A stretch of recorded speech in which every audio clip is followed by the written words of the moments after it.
ГСП онлайн. Городские новости сейчас. Понедельник, 18:00. Спортцентр «Пауэр Ухта». Первая тренировка ухтинской команды по кроссфиту после турнира по функциональному многоборью.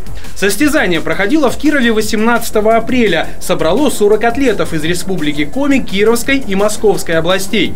Ухту представляли 6 человек. Вроде немного, но это если не знать, как было раньше. Успехи, конечно же, есть. Наша команда растет. Если на первых соревнованиях я участвовала одна из Ухты, если на вторых участвовала на строе, то сейчас у нас уже ездит 6-10 человек. И мы занимаем призовые места и очень близкие к призовым местам. Ребята подтягиваются, форма растет. Номинаций в турнире всего 2 – мужская и женская. Возрастное ограничение и подавно – одно. Участвовать могут атлеты от 16 лет. Спортсмены выполняют разнообразные комплексные упражнения. Одни направлены на силу, другие на скорость или выносливость. Приседания, гири или штанга – все это только малая часть программы.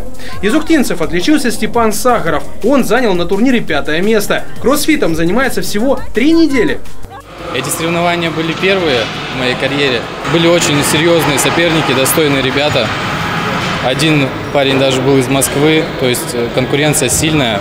2 ухтинские девушки заняли призовые места. Первое получила Евгения Мельникова, тренер команды. 3-е место завоевала Анна Родионова. Мужчины на 4-й, 5-й и 11-й позициях в турнирной таблице.